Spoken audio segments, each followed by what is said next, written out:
霓虹在夜空闪烁，映出你轮廓，我们的影子在街角交错。当月光洒满城市，心跳在附和，像无声的情歌，轻轻唱。搞什么呢，动静大？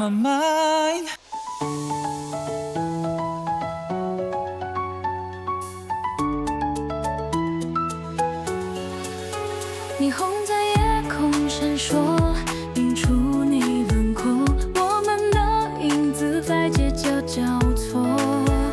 当月光洒满城市，心跳在附和，像无声的情歌，轻轻唱着。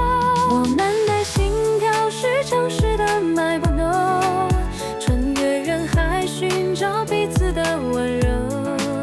在这繁华世界，有个角落藏着我们共同的星座，藏着我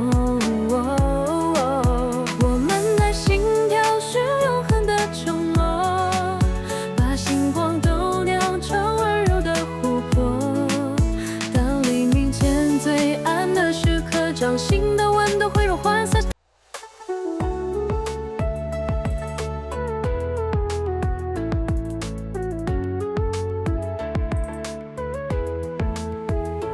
霓虹在夜空闪烁，映出你轮廓，我们的影子在街角交错。当月光洒满城市，心跳在附和，像无声的情歌，轻轻唱着。我们的心跳是城市的脉搏，辛苦了。还好有人主动报坐标，不用绞尽脑汁打听就能锁定。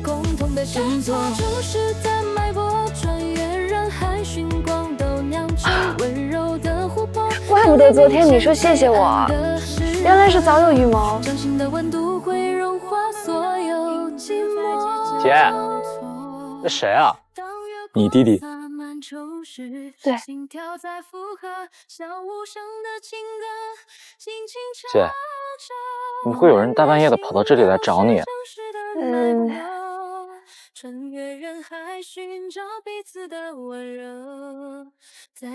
你不是说小胡明天要教我们4个教不动，让我找个新教练吗？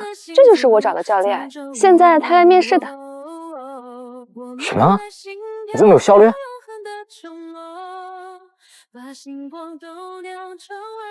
对，我是滑雪教练，你们叫我林哥就行。林哥？怎么感觉被占了便宜？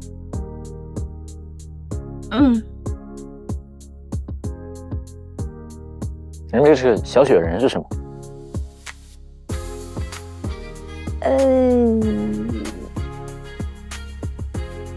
这个是我的特色项目，用来增加客户好感度的。你需要吗？我可以马上给你捏一个。不用，谢谢。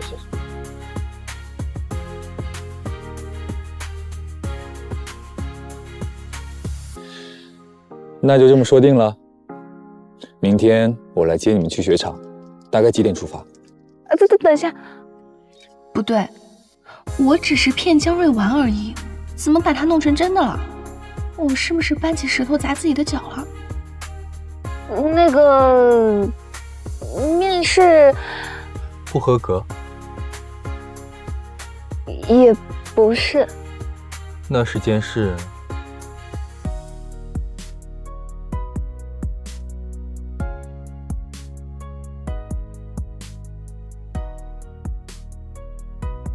9点。好，那晚安，明天见。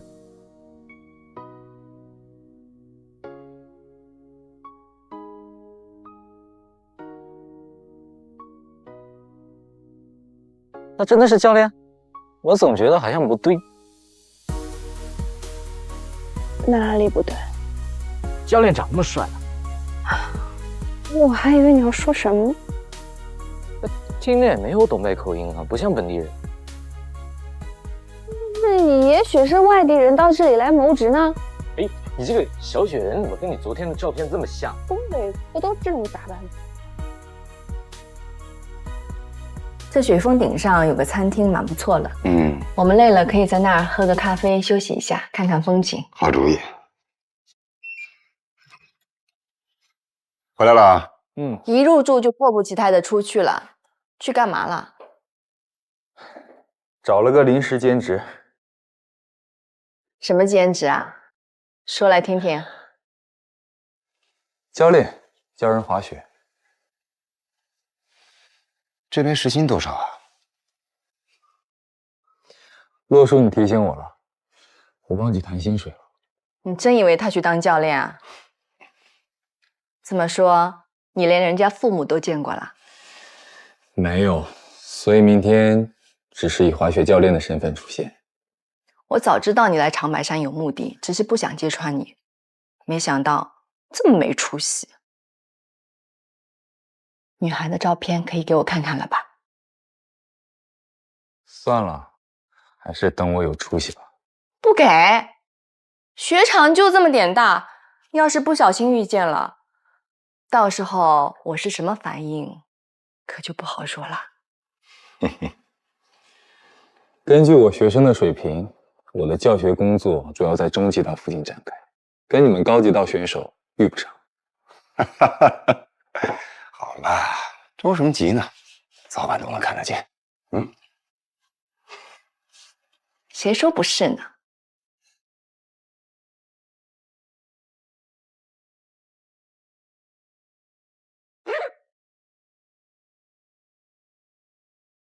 聂奇光，你快点，小胡和你请的教练都在楼下等我们了。哦，来了。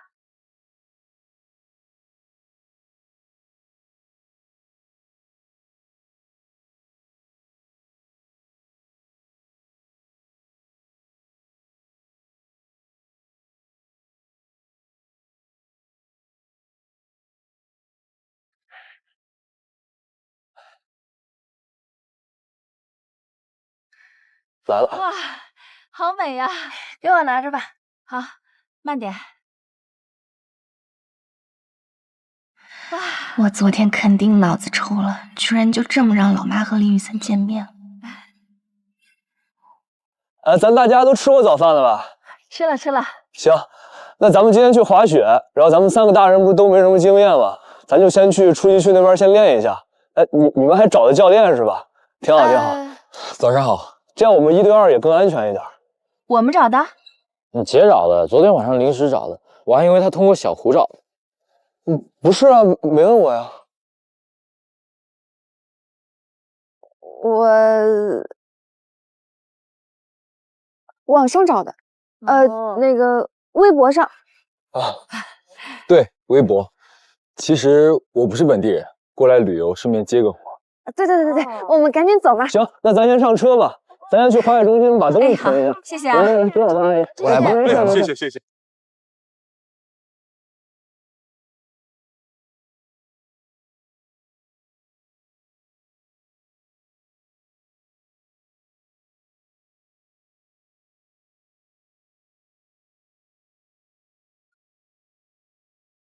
慢点去吗？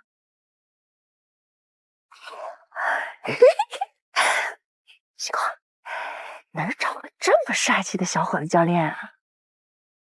就微博上啊。我知道，他发照片了吗？不然你怎么选的？他这样的教练是不是时薪都要贵一点？一定要问这么细节吗？发了侧面。他微博发我看看。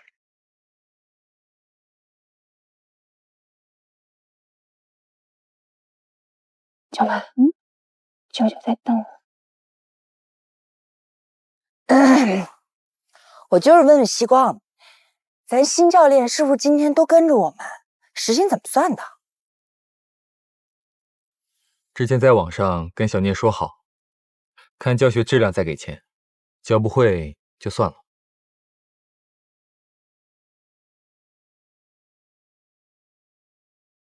哇，姐，你也太奸商了！我妈妈他们学不会怎么办？这也不能怪教练嘛。我是这么说了，是有点过分哈，但是我哎呀，这肩上头脑跟我没关系，我没教过。不能这样，还是得按小时算，要不就跟小胡一样吧。对了，教练，怎么称呼你啊？阿姨，您叫我小林就行。小林，好。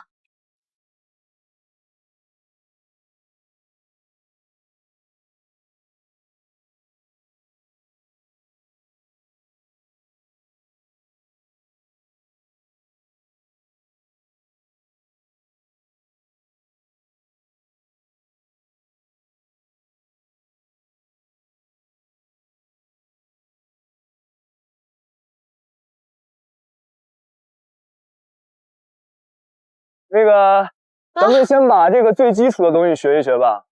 那个叔叔阿姨是第一次滑，入门就由我来教吧。好，小聂有基础，就让林教练来吧。没问题。小林，你不教我们呢？也可以换换。不行，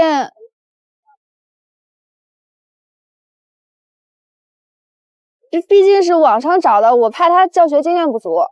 没事吧？对，我们就让小胡教我们就行了。啊，行，那咱们就先开始吧。咱们的第一课就是先学习如何穿这个雪板。大家看到这个雪板上面有这么一个卡扣。你怎么回事啊？什么叫换换也行？渴望进步的话，走一下长辈关系不是很正常？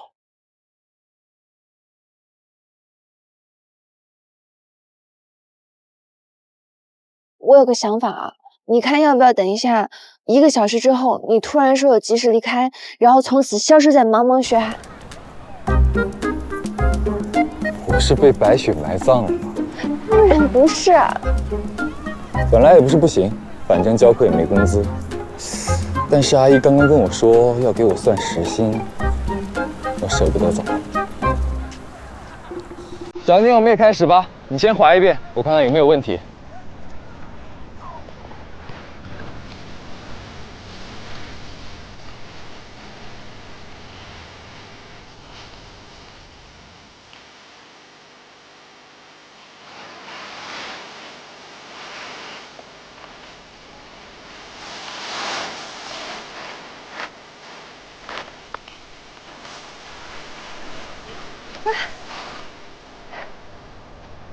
你今天早上起来小腿是不是有点酸？你怎么知道？我的姿势要调整一下，你在用小腿发力，而且重心有点后倾。你说的对，我好像是这样。我有点怕摔，所以重心反而不对了。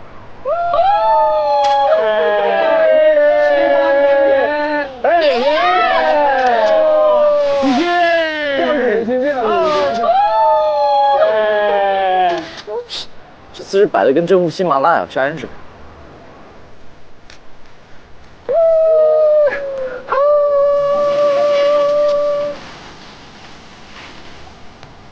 哎，你们看来都不需要我了是吧？那我走了，我自己滑去了。你快走吧，拜拜。有了帅哥就忘了弟弟。我也很帅，真是。你小心点啊。走吧。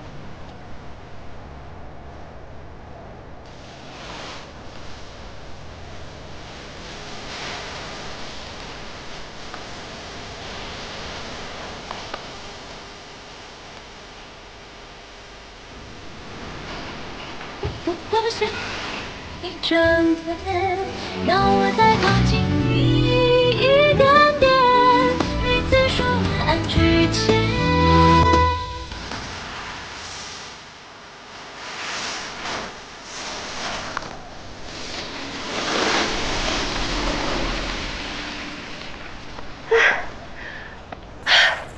我感觉我找到感觉了，有点像御剑飞行。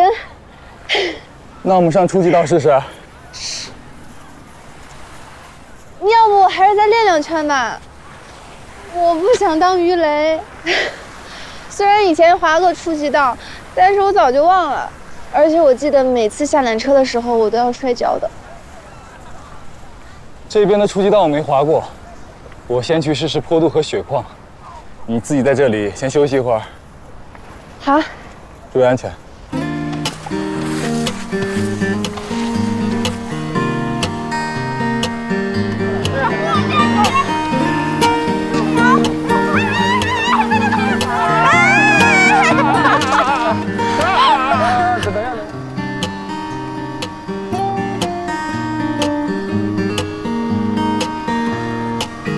今天最后给你们当一天保姆，明天就不管你们了。别，我们离不开你。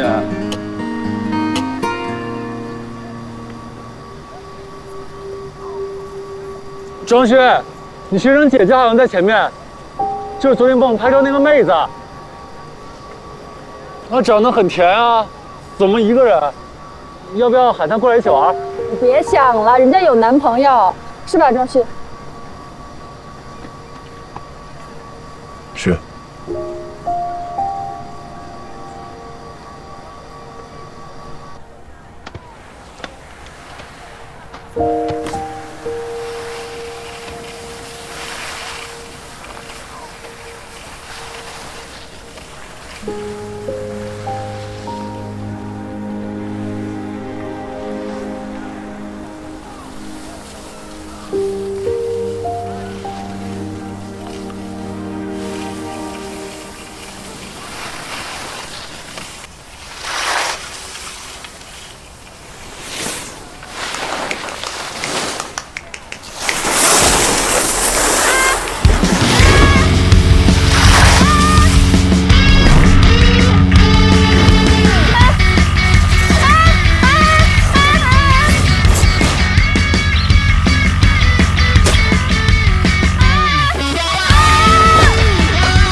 不是说不当鱼雷？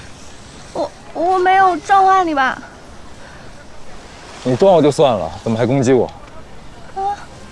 你的质量和刚刚的速度，还不足以把我撞坏。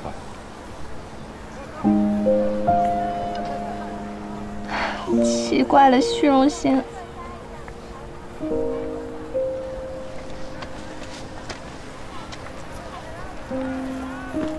怎么样啊？这边的初级道懂吗？很平缓，你完全可以滑下来。那我们走吧。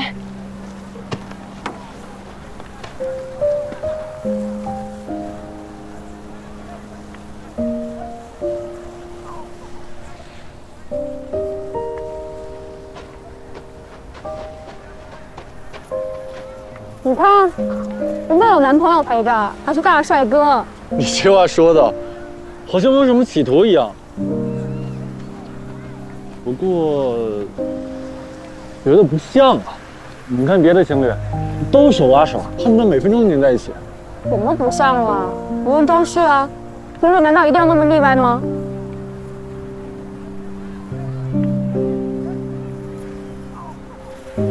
我也不清楚。刚刚接住那瞬间多浪漫啊，简直就是我想象中的画面。可惜，目前我才是能接住你们的人。走了，我们也去初级道练习。是。我去中级道。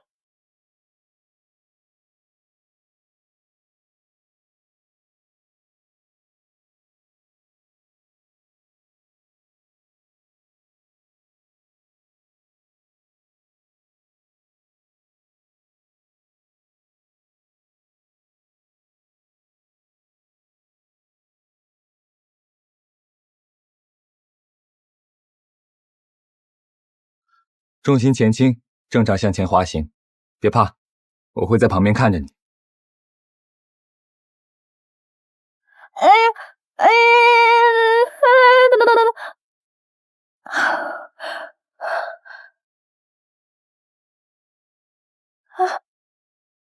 你看，我就说我下来会摔吧。多练几次就不会了。总不能每次都这样抱着我下来吧？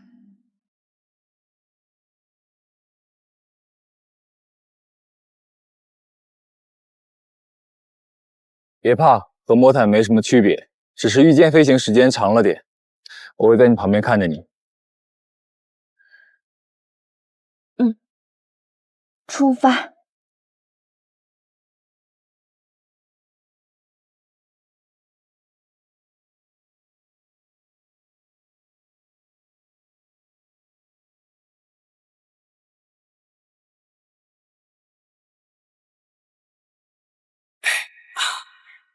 I'm inside my mind, lost in how you shine. You let your light with mine. I can't get over the way that you leave me be. Don't leave it up to me, oh it ain't hard to see that you're everything I need now. Baby, I don't wanna forget. You are breaking down my walls, and I'm about to risk it all for you. I see that 你别 perfect 拍，别拍！ silhouette. 张润说我滑得像阳澄湖大闸蟹， 你笑什么呀？很正常，毕竟都是江苏的。 You chasing waterfalls, you chasing rainbows. Oh girl, you have it all.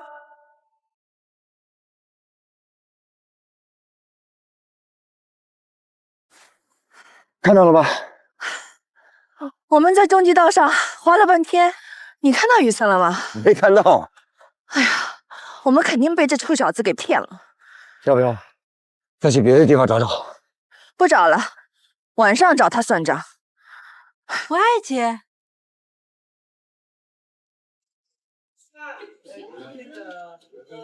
我今天可帅了，已经完全恢复了以前的水平。可惜没有人拍下我的英姿。来，林哥，你给我姐拍了吗？拍了，被他拿过去删了。哦，姐这么霸气的。多吃点肉，少管闲事。我今天累得够呛，明天我可不滑雪了啊。反正拍了照了，你明天还去吗？当然去了，你可别又拉着我去逛什么景点。谁问你？不去了，找点轻松的事情做做吧。那明天咱们去看看天池开不开？开的话咱们就过去，不然就去延吉逛逛。行，就这么安排啊。三瑞，明天你跟你姐呢滑你们的，我们玩我们的。正好呢，小胡跟我们，小莲你跟他们，我们各玩各的，挺好，这样我们也放心。行。哎，对了，小林，你早上说你也是过来旅游的？对，哦，那你是哪里人啊？我是上海的。上海？那离我们很近啊。我们是南京和无锡的。那真是太巧了，我现在在苏州上班。西瓜也在苏州啊？这么巧？哦。那你是做什么工作的啊？舅妈，你也吃块肉啊，这个比我们那边东北菜馆好吃多了。哦，你尝尝，你尝尝吧。我尝。好，哎，这果汁好喝。你呀，来点果汁，真有果粒的啊！你别老问三问四，你调查户口呢。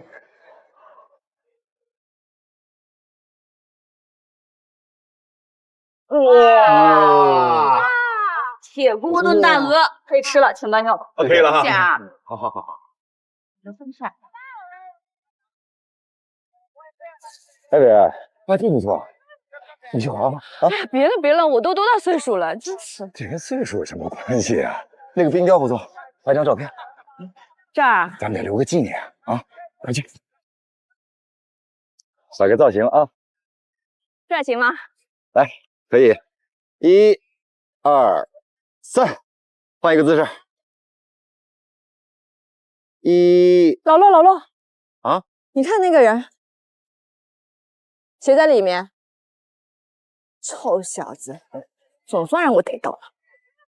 哎，你慢点。大家多吃点啊，别的地方的豆角真没这口感。这还真是没这么糯啊！来，多吃。好吃。哎，林教练，真的是你呀？你怎么会在这儿呀？你不是说你离开长白山，所以不能当我教练了吗？难不成你是接了别的活？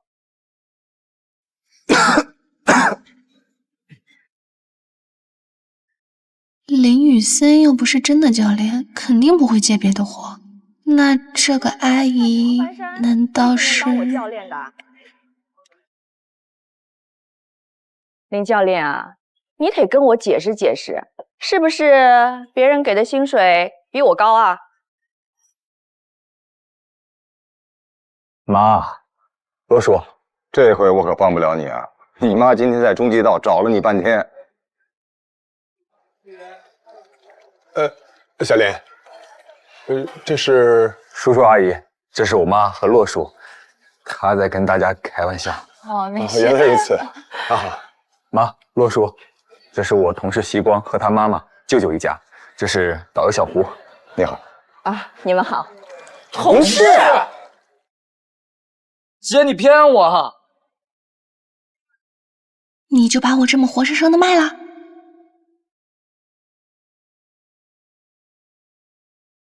我和家人正好也来长白山度假，巧遇西光，一时起了些开玩笑的心思，还请叔叔阿姨见谅。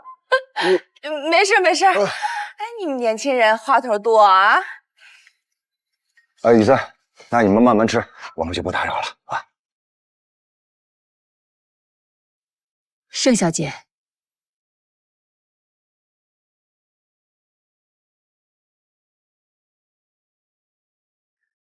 你是江云。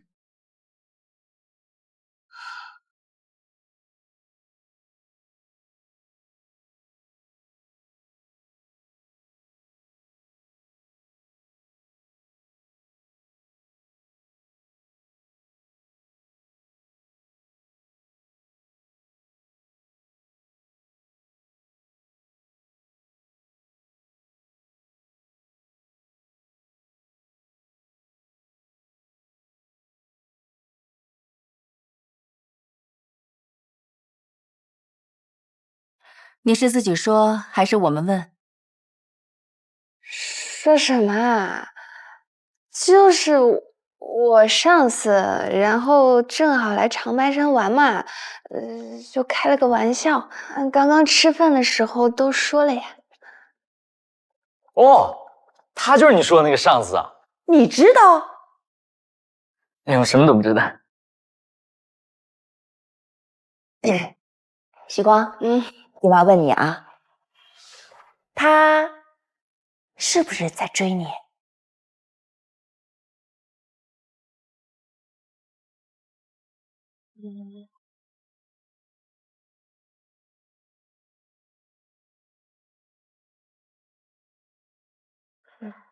好啊，我都……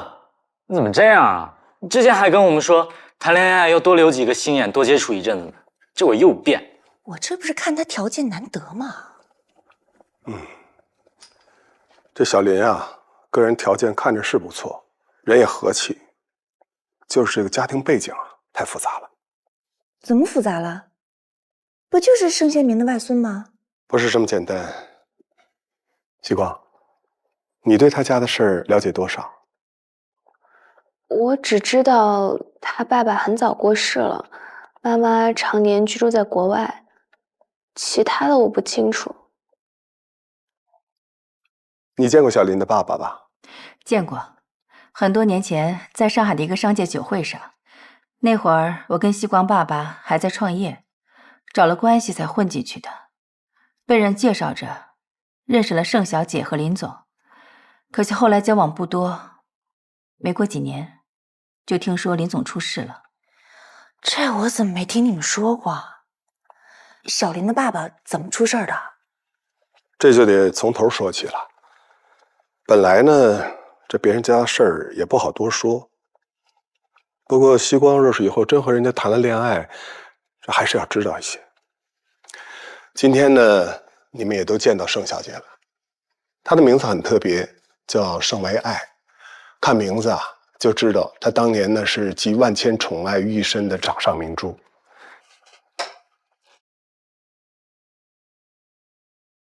我第一次见江云夫妇是在一次酒会上，我跟你爸爸一块儿去。那时候啊，他们还是个小公司，但是在人群中他们最显眼。聂成远，是叫这个名字吧？是。聂成远这个人长得很出色，但是呢，热情过度，夸夸其谈，我对他印象一般。倒是江云别有一种沉静妥当、不卑不亢的气质，让人一见啊就心生好感。不过后来聂成元跟你大舅舅交好，跟我们自然就没有什么交集了。没想到这么多年后，竟然还有这样的缘分。这个女孩我一看就喜欢，眼神清澈又灵气，你要好好把握。只是聂成远跟你大舅舅那边交情深厚，不知道会不会有阻力。江阿姨和聂叔叔离婚了，倒不必担心这个。共苦容易，同甘却难，也不是什么新鲜事儿。有件事儿我要跟你说一下。今天我跟你洛叔去中极道滑雪，想跟你来个偶遇的，没想到没见到你，倒是遇到了你大舅妈那边的亲戚。恐怕用不了多久，你外公就会知道我回国了，到时可能会问起你，我提醒你一下。好。年前你怎么跟你外公说的呀？每年过年前，外公都不问他，过年后会问一声，是不是一切都好？我说都好，他就不再问了。年后又要办寿宴了吧？是的，今年好像要大办一场。你会不会觉得我狠心，这么多年都不去看自己的父亲？当然不会，我小时候就说过。谢谢你儿子，从小就被迫这么懂事。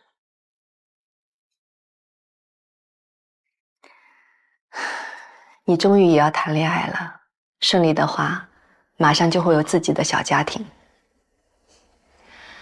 妈妈悬着的心，终于可以放下了。我不谈恋爱也身心健康，你不用悬着心。那可不一样，你感受不到吗？如果有一个喜欢的人、爱的人陪伴在身边，整个世界都是充满期待、焕然一新的。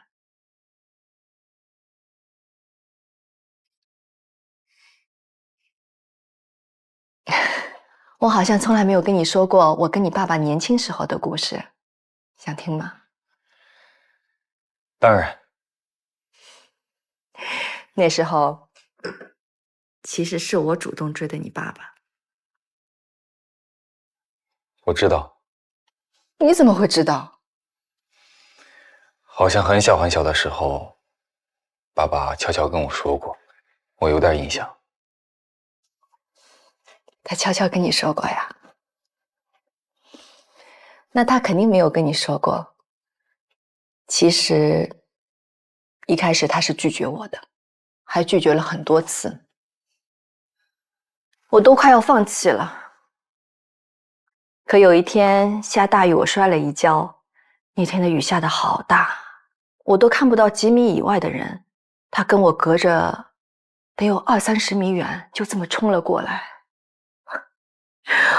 我就彻底放不下了。我问他，你明明喜欢我，为什么要拒绝我呢？他给了我一个很老土的理由，觉得配不上我。我当然不能接受这样的理由了，那时候我可有自信了，觉得只要相爱，一切都不是什么问题。后来的一切也的确很顺利，我们恋爱、结婚，生了你。你爸爸为了证明自己，废寝忘食，拼命的工作。可是因为太出色了，引起了一些人的忌惮。最后他们联手做局，让他出了纰漏。你外公明知他是无辜的，却依旧把他外放到了那么远的地方。我永远记得临走之前，你爸爸跟我说，不要生你外公的气，说你外公有苦衷。而你外公也跟我说，只是权宜之计，堵一下别人的嘴，1年之后就让他回来。可这一去就是3年，最后有什么权宜之计和苦衷，抵得上你爸爸的命呢？无非是因为你爸爸聪明能干又无私，趁着你舅舅们的贪婪无能罢了。我怪他，但是我更怪我自己。是我执着非要跟他在一起，是我让他来的深渊。他本来可以有一个美好的人生，他的身体一直那么健康，体检一项异常都没有，一定会长寿的。我改变了他的命运，却没有保护好他，让他年纪轻轻就客死异乡，身边一个人都没有。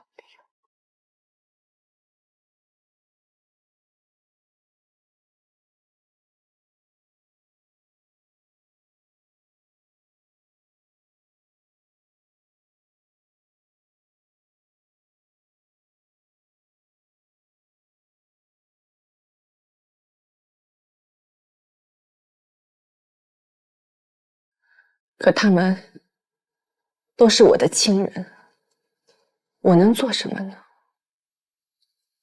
我只有惩罚我自己。我没有办法当做一切都没有发生过，还当他们的好女儿、好姐姐，装作和和美美，享受天伦之乐。而你的爷爷奶奶却在花甲之年痛失至亲，白发人送黑发人。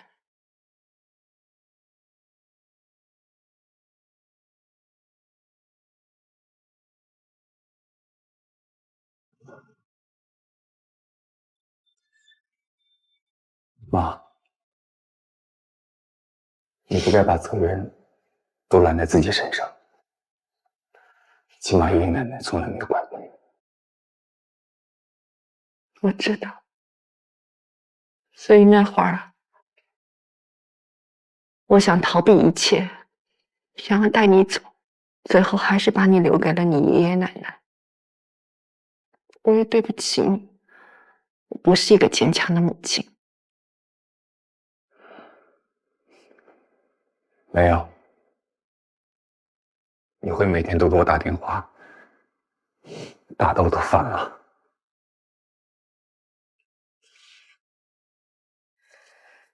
每年寒假、暑假来瑞士，是不是也嫌烦呀？不，那是我小时候好好学习的动力。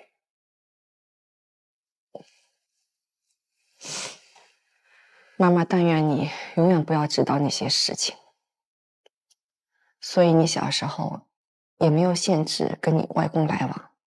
现在想想，我是不是又错了？后来你还是知道了，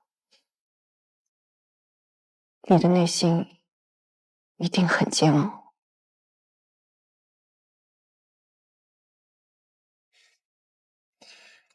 爷爷奶奶也从来没说过，直到去世的时候，你们只是想让我不带着仇怨长大，有个完整的童年。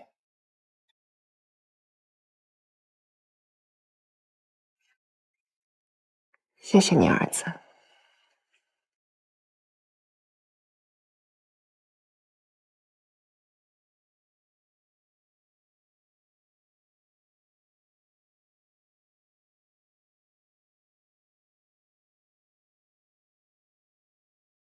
林玉森平时看起来那么豁达洒脱，原来小时候经历了这么多，连妈妈都不在身边。那几年呢，盛家势头很猛，然而这么一来，那几个儿子的风头却被小林爸爸盖住了。也不知道盛远内部发生了什么，林总呢就突然被派遣到国外去开拓市场，好几年都没回来。后来那个国家发生了政变，他意外受了伤，又没有及时得到治疗，就这么身故了。哎呀，人生无常啊！老头子也太讨厌了，又要用人家的才能，又要卸磨杀驴，对知县也玩弄这些手段。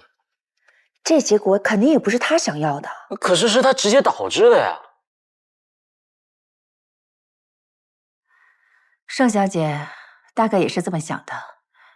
林总身故之后，他就直接出国了。听说连盛老爷子生病他都没回国。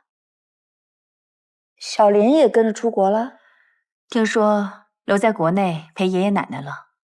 老人家可怜，孩子也可怜。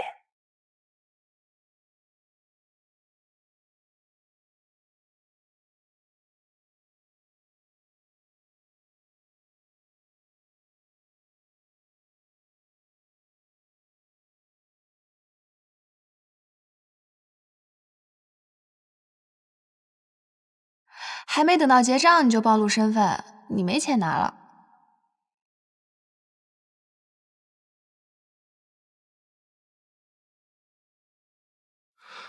我们面试的时候好像没说不准暴露身份。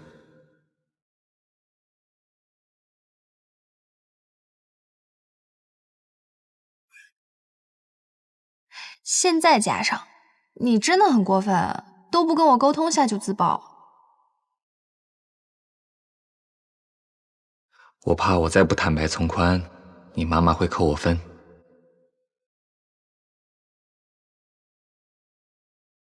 所以你就不顾道友死活？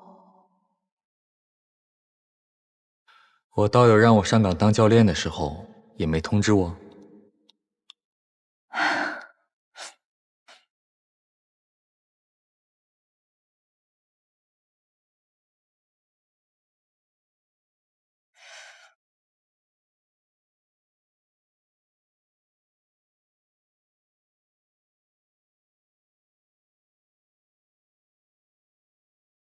他说的好像也有道理。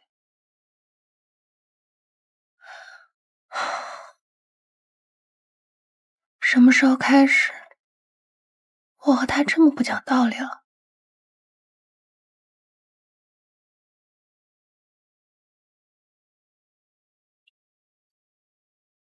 好吧，我的错。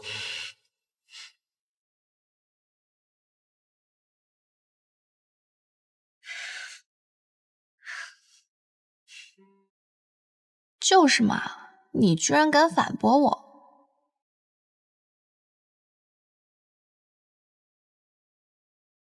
给你一个将功补过的机会。什么？陪我去喂鹿。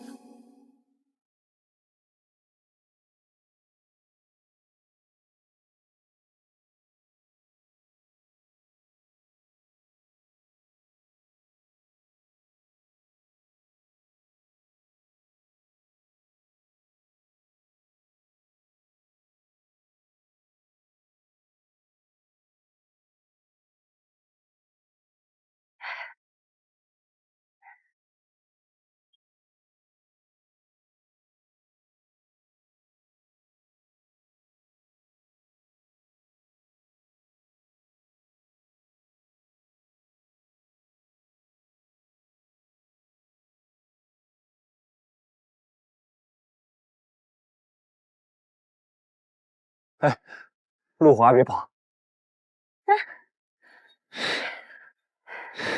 你连喂小鹿的食物都准备好了啊，小红晚上送过来的。她说明天早上去餐厅吃早餐的时候可以拿着喂鹿。那你拿走了，明早喂什么？还有啊，而且说不定小鹿更想吃宵夜呢。哎，你看，等一下，你好，小鹿是要收回去了吗？对，本来天黑就收了，过年再稍晚一些，你们明天早点来吧。啊，那好吧。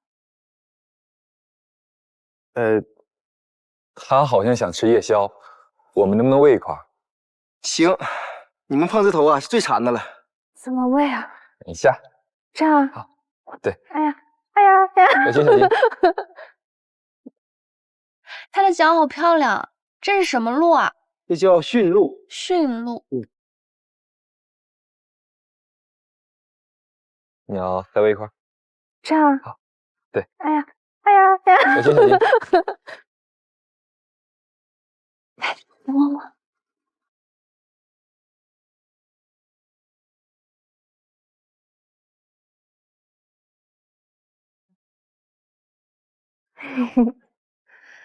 我们不能再多喂你了，你老大不让。走了走了，你已经是最胖的了。我都没见过这样的鹿。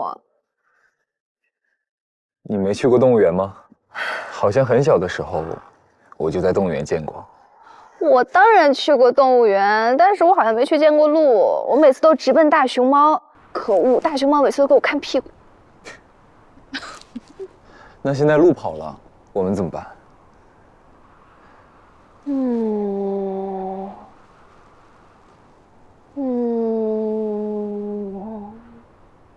哎呀，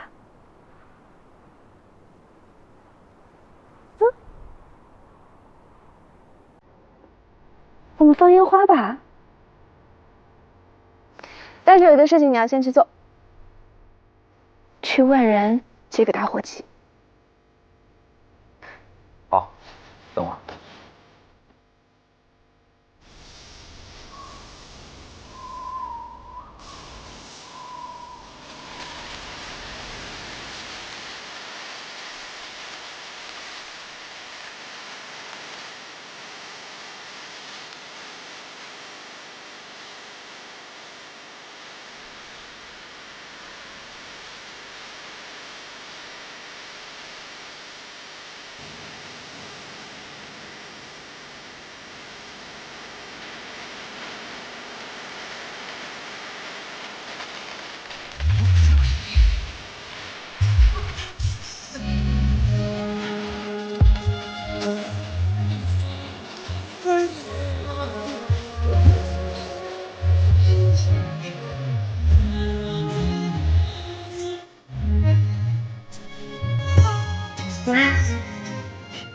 最后一个啊，放完我就回去了。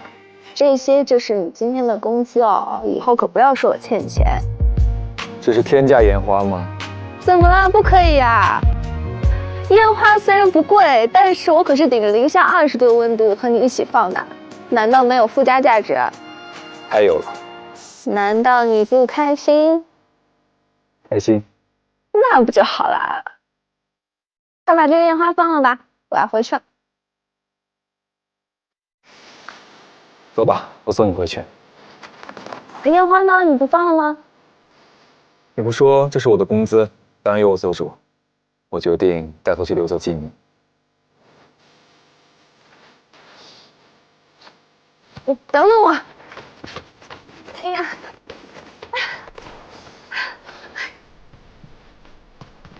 我建议还剩下一个烟花，你就把它放了，反正也不能带上飞机，对不对？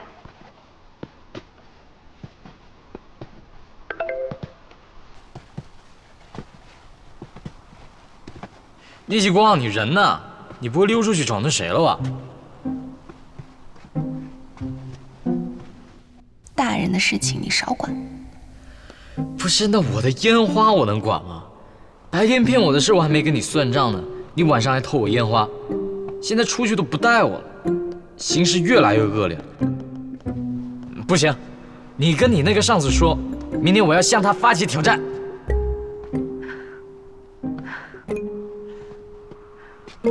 怎么了？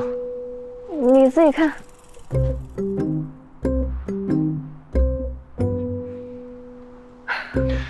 问问他什么挑战？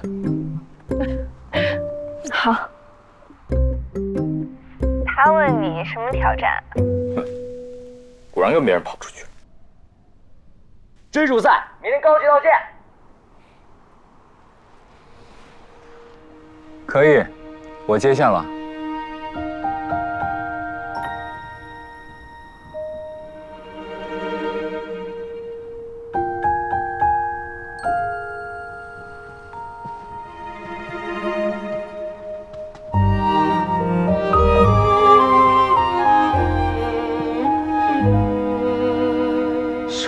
随便给人家用。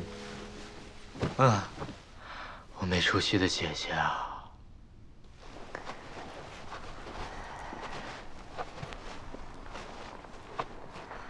那我回去了。等一下，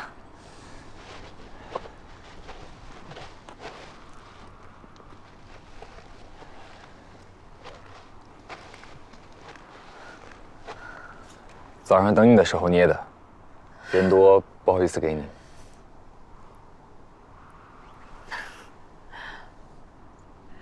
今天是滑雪板，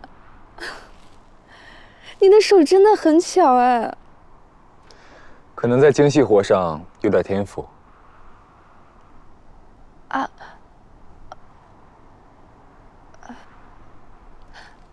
那明天是什么小雪人啊？明天我还没构思好，回去想想。好吧。那明天见。明天见。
小胡送来的早餐加热过了，快点来吃吧。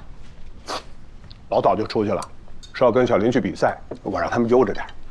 他们熟络的倒快啊！哼，你儿子你还不知道，自来熟得很。我昨天晚上想想，冷静下来了。小林条件是好，但谈对象的事情啊，确实不能着急，得让西光啊多相处一阵子再说。是这个道理啊。我年轻的时候就吃了这个亏。啊，哎，我们今天做什么？哦，小胡不是说带咱们去研究城里面逛逛吗？你们夫妻俩去吧，我就不当电灯泡了啊。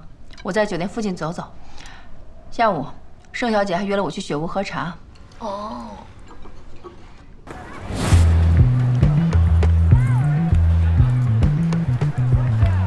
你真的要和林雨森比赛吗？你不觉得这种比赛很中二吗？哪里中二啊？这叫热血竞速，懂吗？怎么说，林哥，比不比？我都换单板来了，你说呢？嘿嘿。你为什么换单板？哦，双板时速快一些，姜瑞输了肯定不服气。哎，你不要赛前垃圾话，这样说干扰比赛了。哦，抱歉，我以为这是热血的一环。好吧，好吧，你们两个热血吧，我在终点等你们。一起上去吧，上面有咖啡馆，你不去看看雪顶风光？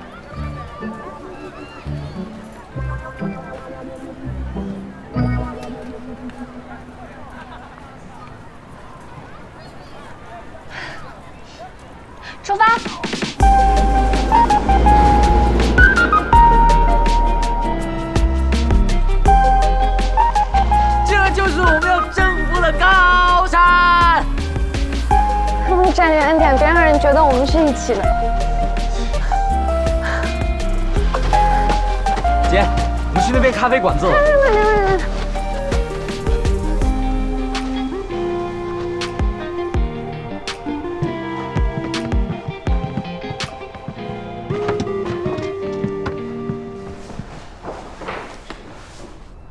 我们来看看要划哪条道。你怎么比江瑞还积极的样子？哇，你果然早有准备啊！还好我也精心研究了。我建议划这条道，距离最长，可以划个痛快。可以，我刚刚在缆车上观察了一下，这条道人比较少，相对比较安全。我下去拍2张照片，你们商量你们的比赛规则吧。拜。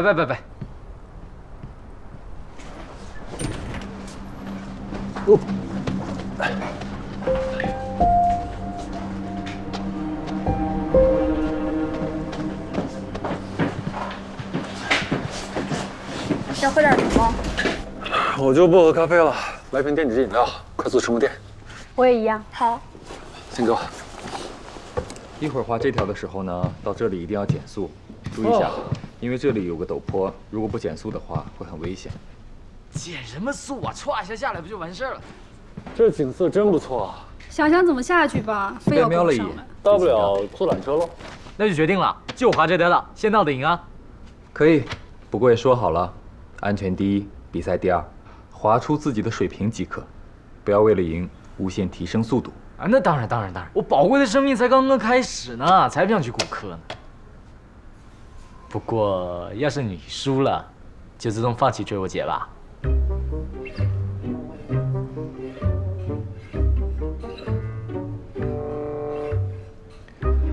比赛归比赛，跟你姐姐没关系，输了我也是要追的。不过你这么说是不是不太好？如果被她听到……哎，我才不是这个意思啊！你别乱上升啊！你不会告状吧？那前天我和你姐一起骗你的事情就算过去了。哎，行，我刚刚说过的话你就当我没说过，不然的话，他可能会拿滑雪杆子打死我。这么暴力？当然不是，我姐可讲道理了。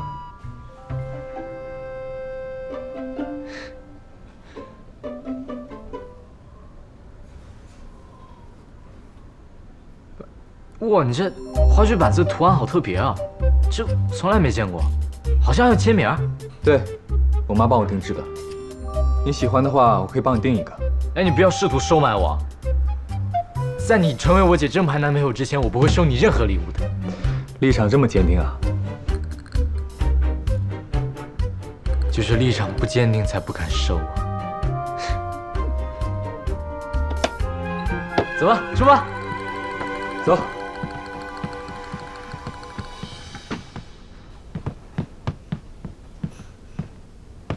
追是什么意思？庄旭不是说她有男朋友？难不成她分手了？现在这个是新的追求者？你看我说什么了？就是不是。人家的事情，你一个男生别碎嘴到处说啊。当然不说，我都不认识，关我什么事？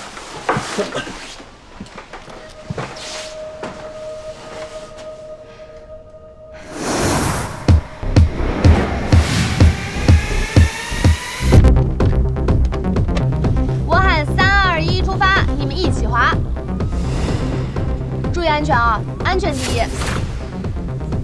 长白山西光杯第1届追逐赛马上开始！咚咚咚咚咚咚，2位选手已就位。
太帅了！我要是这么强就好了。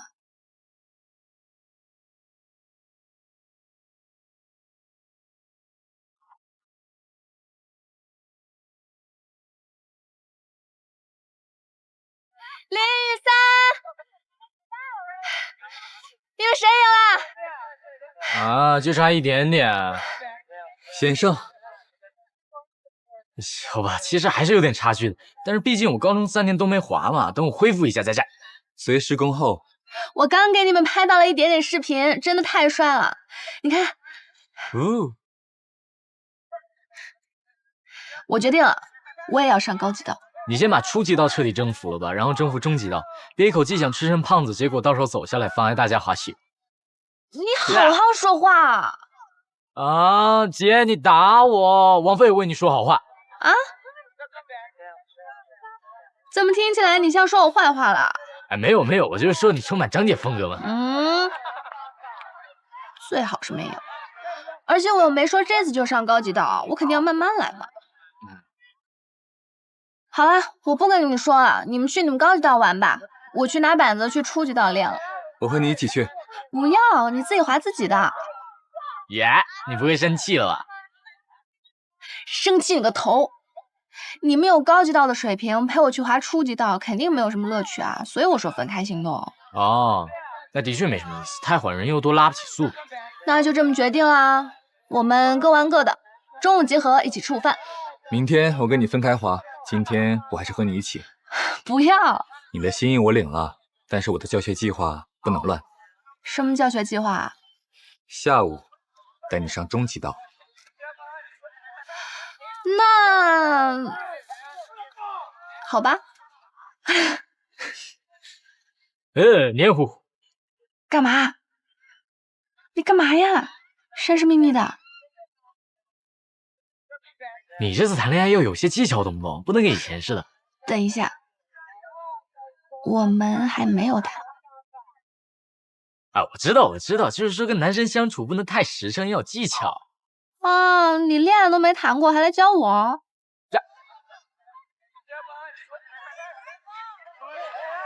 我是学的宿舍兄弟教的，反正我们刚刚等你缆车的时候已经帮你铺垫好，现在就是叮嘱你一下，别说漏嘴。你铺垫什么了？听说非常有用哦。我说，我姐还是第一次这么晚跟一个男生出去玩呢。还有，我姐还是第一次对一个男生这么上心呢。就这样。干嘛？江蕊，我还是第一次打你的头呢。啊？走了。注意安全啊！啊？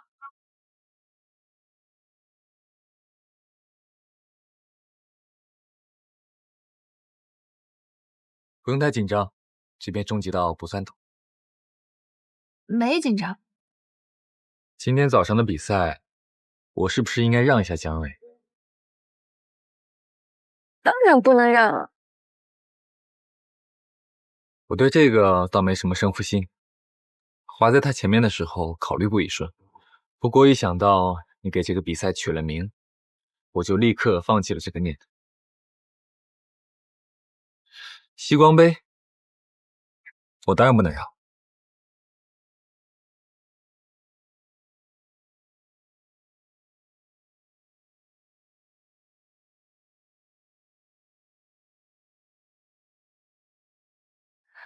我还是第一次看到雨森对一个女孩子这么上心呢。你这话说的，难道小林没谈过恋爱？她呀，从小就是个学习工作狂，计划太多，唯独没有计划过恋爱。这话要不是从你嘴里说出来，我是万万不信的。我也恍惚呢，也许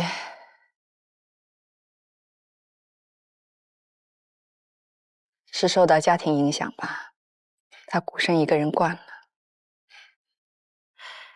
小林很优秀，性情也好。是，这一点我可以给你打保票。孩子们的事情，就让他们自己去发展吧，我们就不管了。你这一句不管了，就是对他最大的肯定。你现在一直在瑞士？我在瑞士的一所大学里任教。你昨天见的就是我现任的丈夫老骆，我们前几年结的婚。那挺好的，一切都往前看。你呢？你可能知道，我前几年跟希光爸爸离婚了。听说了。我一直以为一起打拼、白手起家的夫妻会有所不同呢，没想到。那当然还是有很大不同的。我分走了1半身家。你这话让人身心愉悦，应该大喝一杯。来，你现在在做什么事情啊？我保留了一些股份，自从离婚以后就不管公司经营业务了。我现在闲云野鹤，也做些投资，赚点小钱。轻松一点也挺好的，不过也有点可惜。其实当年我一直觉得，你比你前夫更有商业上的敏锐和才能。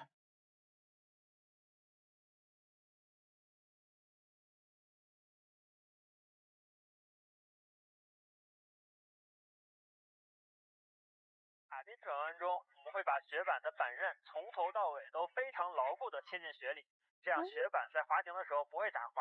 我们会把雪板的板刃从头到尾都非常牢固地嵌进雪里，这样哦，回来了吗？舅舅舅妈呢？我没跟他们在一起啊。下午跟小莲妈妈喝了茶，聊多了，又吃了个晚饭。那你没说我什么吧？没聊你们，我们就没有自己的话题啦。我们说了说过去的事儿。你刚刚比划什么呢？我在网上看滑雪教学视频呢，自己偷偷努力一下。这是被焦虑传染了。这学滑雪比上班上学还认真。我上班也很认真的，好不好？林雨森给我砸了一大堆活，我都超预期完成。超预期是他说的。行，那你练吧，我洗澡去了啊。哎，别走别走，我正好有工作上的问题要问你。走走走。是这样的，我们公司不是对厂区进行扩建嘛，然后有一块地一直没确定用途，我就提议说做一个光伏花园。我跟工程部、技术部聊过之后呢，打算把这个花园的主体建筑做成光伏建筑一体化，这样更节能美观，还有示范性作用。但是技术难度大，预算也比传统方式要高出很多。老妈，你以前是做建筑工程的，有什么省钱又不降低标准的方法可以教我吗？虽然林雨森说会全力支持我，但是我还是想着能省则省。我女儿真的长大了，开始认认真真的做事情了。你和爸爸都有一个毛病，我做一点该做的事情就夸我。我说的是以前的爸爸，这样其实不好，知道不？我没被宠坏，全靠我自己根正苗红。哼，你这不是也挺会夸自己的吗？这个光伏小花园看似简单，但是从上到下方方面面要调动的资源却一点都不少，很能培养你对项目的执行落地能力。是啊，我各个部门跑的人都收了。这倒没看出来。解决资金问题无非就4个字：开源节流。开源，你可以考虑这个小花园是不是可以引入一些经营性的业务，比如饮料、轻食，再把这部分业务提前承包出去。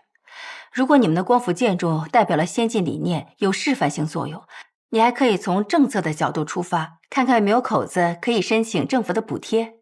节流就需要你从每个环节入手了，设计、原料比价、人效控制，这些呢都是控制成本的方法。当然，这样你会比较辛苦了。财务方面，可以和对双元有信任度的施工公司谈一个合理的账期，这也是一种方式。我好像有点思路了。承包经营，我可以先问问现在公司的食堂承包商。至于比价嘛，这个我最在行啦。一进公司，林雨森就虐待我，让我做了一大堆比价的工作。施工方的话，可以考虑现在2期厂区的施工方。大家合作下来观感不错，账期应该好谈。之前的停工其实对施工方来说是比较突然的，新增的工程标的可以算作对之前的停工补偿。懂了，我再仔细琢磨一下，回去我就跑起来。对于企业来说，技术永远是第一生产力。你愿意挑战新技术，这是好事。经营企业最怕的就是在技术上有畏难情绪，不肯投入，不做技术革新的企业，迟早是要被淘汰的。我这次跟技术部开了好几次会，我觉得我们技术部门其实蛮厉害的，他们研发的 PERK 技术林雨森十分看好，估计下半年或者明年就能量产了。还有一件事，也是关于厂区扩建的，我是过年前才知道，原来爸爸那边一直在拖欠工程款项，我知道以后我都尴尬死了，虽然公司里没有人知道我是谁。这件事我倒是不知道，估计他那边资金紧张吧。盛远那边没给他压力？